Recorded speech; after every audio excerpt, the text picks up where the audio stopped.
ونستغفره ونؤمن به ونتوكل عليه ونعوذ بالله من شرور أنفسنا ومن سيئات أعمالنا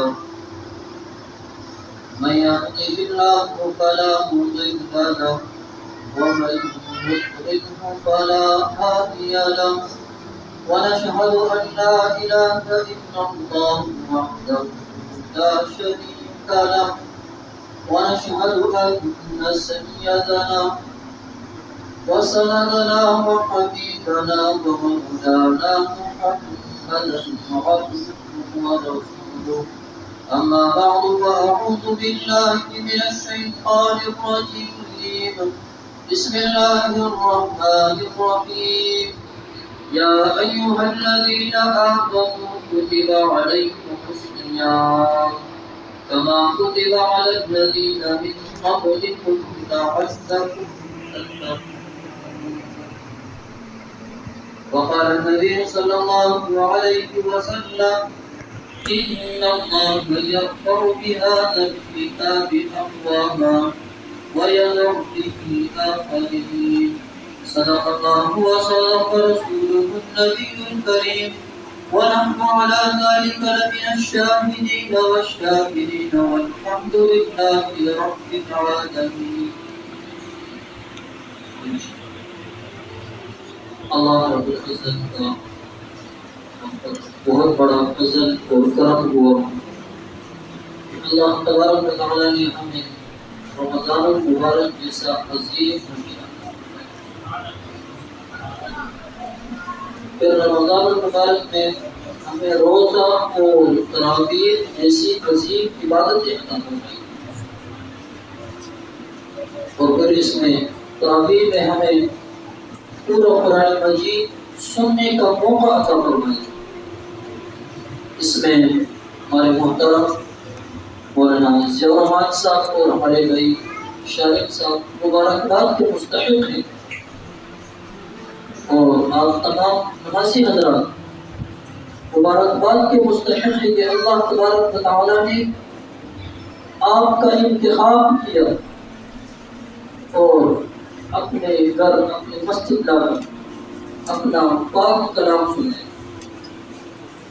میرے محترم بھائیو دوستو، جس جگہ پر ہم موجود ہیں یہ جگہ انتہائی مبارک جگہ ہے. یہ جگہ سب سے پسندیدہ جگہ ہے جہاں پر ہم آج اس وقت موجود ہیں. اللہ کے نبی صلی اللہ علیہ وسلم ارشاد فرماتے ہیں احب البلاد الى الله مساجدها وابغض البلاد الى الله اسواقها. اللہ تبارک و تعالی کے نزدیک شہروں میں سب سے بہترین جگہ وہ مساجد ہیں، اور شہروں میں سب سے محبوب ترین جگہ وہ بازار ہیں. دوسری بات ہے کہ یہ جس مجلس میں ہم موجود ہیں یہ مجلس بھی کوئی عام مجلس نہیں، یہ عام محفل نہیں ہے، بلکہ میرے بھائی دوستوں حضرت معاویہ رضی اللہ تعالی عنہ ایک مرتبہ ان کا گزر ہوا کہ کچھ صحابہ بیٹھے ہوئے ہیں، تو پوچھا کہ تم یہاں پر کس مقصد کے لیے بیٹھے ہو، آپ کا مقصد کیا ہے؟ میں یہاں اللہ کا ذکر کرنے کے لیے ہم بیٹھے. فرمانے لگے کہ تم اس بات پر قسم کھا سکتے ہو کہ اس کے علاوہ تمہارے کوئی مقصد نہیں ہے یہاں بیٹھنے کی؟ کہا کہ نہیں، ہمارا سب اللہ کا ذکر، اللہ کی یاد، یہی ایک ہی مقصد ہے، اس کے علاوہ کوئی مقصد نہیں ہے ہماری. تو فرمانے لگے کہ میں تمہارے بارے میں کوئی بدگمانی نہیں کر رہا، بلکہ میں نے اللہ کے رسول صلی اللہ علیہ وسلم کو سنا کہ ایک مرتبہ آپ کو گزر ہوا ایک مجلس پر، فرمایا کہ تم کیوں بیٹھے ہو، یہاں پر کس مقصد کے لیے؟ فرمایا کہ ہم اس مقصد کے لیے بیٹھے ہیں کہ ہم اللہ تعالیٰ کا شکر ادا کریں کہ اللہ آپ نے ہمیں اسلام کی دولت عطا فرمائی. اس مقصد کے لیے تو اللہ کے نبی صلی اللہ علیہ وسلم نے ارشاد فرمایا کہ تم اس بات پر قسم کھا سکتے ہو کہ تم اسی مقصد کے لیے یہاں بیٹھے ہو. پھر اللہ کے نبی صلی اللہ علیہ وسلم نے فرمایا کہ میں تم پر بدگمانی نہیں کر رہا، میرے پاس جبرائیل امین آئے اور انہوں نے فرمایا کہ اللہ تبارک و تعالیٰ ایسی مجالس پر فخر کرتے ہیں۔ میرے دوستوں یہ کوئی عام مجلس نہیں ہے، کہ ختم قرآن تکمیل قرآن کا موقع ہے، تو خود اندازہ لگائیں کہ اللہ تبارک و تعالیٰ کس قدر شفقت رحمت کا معاملہ فرمائیں گے۔ تو میرے بھائی اور دوستوں، رمضان المبارک کے عظمتوں والا مہینہ چل رہا ہے۔ ہم میں سے کتنے ساتھی ایسے ہیں کہ ان کی زندگی میں یہ مہینہ 10 مرتبہ 20 مرتبہ 30 40 50 مرتبہ گزر گیا، لیکن یہ مہینہ آتا کیوں ہے، اس پر بات کرنی ہے کہ رمضان کا یہ مہینہ کیوں آتا ہے، مقصد کیا ہے۔ وہ مقصد جو آیت کریمہ میں نے تلاوت کی، اللہ رب العزت ارشاد فرماتے ہیں یا ایھا الذین آمنوا کتب علیکم الصیام کما کتب علی الذین من قبلکم لعلکم تتقون، کہ لوگوں تم پر رمضان کے روزے فرض کیے جیسے تم سے پہلے لوگوں پر فرض کیے۔ کیوں فرض کیے؟ وہ مقصد کیا ہے؟ لعلکم تتقون، تاکہ تم متقی بن جاؤ۔ میں مختصر بات کرنا چاہتا ہوں۔ تو روزے کا جو مقصد بتایا تاکہ تم متقی بن جاؤ، تاکہ تمہارے اندر اللہ کا ڈر اور خوف آ جائے، یہ روزے کا مقصد ہے۔ تو اللہ رب العزت نے اس آیت میں ہمیں 3 چیزیں بتا دی۔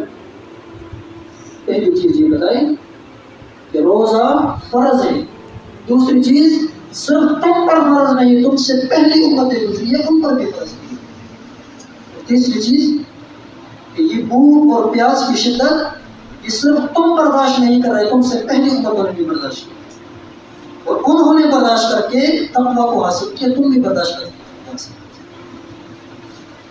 تو روزے کا مقصد تقویٰ کو حاصل کرنا، اپنے اندر تقویٰ والی صفت پیدا کرنا۔ اب یہ مہینہ تقریباً گزر گیا، ہم میں سے ہر شخص یہ سوچے کہ آیا وہ صفت ہمارے اندر آئی ہے۔ تقویٰ کسے کہتے ہیں؟ کہ انسان ڈر کر احتیاط کے ساتھ زندگی گزارے، اللہ تعالیٰ کے احکامات کے مطابق زندگی گزارے، آسان مفہوم کرتے ہیں۔ حضرت عمر رضی اللہ تعالیٰ عنہ حضرت کعب احبار سے پوچھتے ہیں کہ جس تقوی کا ہمیں حکم دیا گیا وہ تقوی کیا چیز ہے؟ تو وہ بتانے لگے امیر المؤمنین، کیا کبھی آپ کا گزر ہوا ایسے راستے سے جہاں پر کانٹے دار جھاڑیاں ہوں؟ میں کئی مرتبہ گزر ہوا، میں کیسے گزرے ہوں وہاں سے؟ کہ میں نے اپنے دامن کو سمیٹ لیا، اپنے کپڑوں کو سمیٹ لیا، احتیاط کے ساتھ میں اس راستے سے گزرا ہوں، احتیاط کے ساتھ۔ بات فرمانے لگے اسی کا نام تقویٰ، اسی کا نام تقویٰ ہے۔ اس دنیا میں رہنا ہے، اس دنیا میں زندگی گزارنی ہے احتیاط کے ساتھ، کہ اپنے دامن کو، اپنے آپ کو، اپنے لباس کو، اپنے جسم کو گناہوں سے بچانا، دنیا کی رنگینیوں سے اپنے آپ کو بچانا، اس کا نام تقویٰ۔ حضرت علی رضی اللہ تعالیٰ عنہ فرماتے ہیں کہ تقویٰ اس چیز کا نام ہے تمہارے اندر اللہ کا ڈر اور خوف ہو، قرآن پر تمہارا عمل ہو۔ تقویٰ اس چیز کا نام ہے، تقویٰ اس چیز کا نام ہے جو کچھ مل جائے اس پر تو اللہ کا شکر ادا۔ تقویٰ اس چیز کا نام ہے کہ ہمارے اندر اللہ کا ڈر اور خوف آ جائے، اس کو کہتے ہیں تقویٰ۔ اب ڈر خوف، ایک تو ہم سانپ سے ڈرتے ہیں، بچھو سے ڈرتے ہیں، موذی جانوروں سے ڈرتے ہیں، کیوں؟ ہمیں نقصان نہ پہنچے، وہ ڈر یہ ہے۔ اس ڈر کا کیا مطلب ہے کہ اللہ تبارک و تعالیٰ کا ڈر اور خوف ہمارے سینوں کے اندر آ جائے۔ میرے محترم بھائی دوستو، یہ محبت کھڑا ہے۔ بچہ یا بیٹا باپ سے ڈرتا ہے، کیوں ڈرتا ہے؟ ماں کی وجہ سے یہ چھوٹا بچہ بیٹا ہوا ہے، یہ بچہ بیٹا ہے، یہ باپ سے ڈرے گا اس وجہ سے کہ میرا باپ مجھے مار نہ دے. لیکن یہ شارق بھائی، یہ ظفر مان صاحب، یہ بڑے حضرات، یہ والد صاحب سے کرتے ہیں. کیوں کہ ہم ماں باپ کی شفقتوں سے محبتوں سے محروم ہوتے ہیں. تو اہل ایمان سب سے زیادہ پیار اپنے رب سے کرتے ہیں. والذین آمنوا اشد حبا للہ، سب سے زیادہ پیار اہل ایمان کا اپنے اللہ کے ساتھ ہے. تو ہمارے اندر اللہ کا ڈر اور خوف اس طرح ہونا چاہیے کہ ہمارا رب ہم سے ناراض نہ ہو جائے، وہ اپنی نعمتوں سے ہمیں کو دور نہ کرے. اس طرح میرے محترم بھائی دوستوں، اپنے اندر اللہ کا ڈر اور خوف پیدا کرنا ہے. یہ تصور ہم نے اپنے اندر پیدا کرنی ہے. میں نے ایک دن مرنا ہے، اس دنیا سے جانا ہے، میں جو کچھ بھی کر لوں میں نے اپنے اللہ کے سامنے پیش ہونا ہے، اس کا جواب دینا ہے. ہم نے اپنے اندر یہ تصور پیدا کرنا ہے، پھر دیکھیں کہ ہم کیسے زندگی گزاریں. ہم نے یہ سوچنا ہے کہ میرے اور آپ کے کتنے جاننے والے ہیں جو اس دنیا سے چلے گئے. قبرستانوں کو کبھی چکر لگاؤ، وہاں دیکھو، وہاں جو پٹیاں لگی ہیں، اس تختی سی جو بنی ہے قبروں پر، وہاں جا کے عمرے دیکھو. 50 55 60 40 60 سے اوپر 65 سے اوپر تمہیں بہت کم لوگ ملیں گے، بہت کم لوگ تمہیں ملیں گے. اللہ کے نبی صلی اللہ علیہ وسلم فرماتے ہیں کہ میری امت کی اوسط عمریں 60 سے 70 کے درمیان ہوگی. تو آپ دیکھ لینا، آپ کو بہت کم لوگ اسے ملیں گے. تو ایک دن میرے بھائی، ہم نے یہ سوچنا ہے کہ میرے اور آپ کے کتنے جاننے والے ہیں جو اس دنیا سے چلے گئے. قبرستانوں کو کبھی چکر لگاؤ، وہاں دیکھو، وہاں جو پٹیاں لگی ہیں، اس تختی سی جو بنی ہے قبروں پر، وہاں جا کے عمرے دیکھو. 50 55 60 40 60 سے اوپر 65 سے اوپر تمہیں بہت کم لوگ ملیں گے، بہت کم لوگ تمہیں ملیں گے. اللہ کے نبی صلی اللہ علیہ وسلم فرماتے ہیں کہ میری امت کی اوسط عمریں 60 سے 70 کے درمیان ہوگی. تو آپ دیکھ لینا، آپ کو بہت کم لوگ اسے ملیں گے. تو ایک دن میرے بھائی، ہم نے مرنا ہے. میری عمر 27 28، کسی کی 40، کسی کی 35، کسی کی 50. زندگی کا تو کوئی پتہ نہیں ہے، ہم اس مسجد سے نکل سکتے ہیں نہیں نکل سکتے، کوئی پتہ نہیں ہے میرے بھائیوں. لیکن جو ہم تصور کرتے ہیں کہ ہم نے بوڑھا ہونا ہے، مرنا ہے، بالکل ہم جسم کام نہ کرے پھر میرے مرنا ہے، تو وہ بھی 50 60 65 70 سال سے زیادہ. تو میرے بھائیوں دوستوں، ہم نے اپنے اندر یہ تصور پیدا کرنا ہے کہ میرے ایک دن مرنا ہے، اس دنیا سے جانا ہے. اور جو کچھ گناہ ہم سے ہوئے، چاہے وہ گناہ ہم نے قصدن کیے ہیں یا غلطی سے ہوئے، توبہ کریں.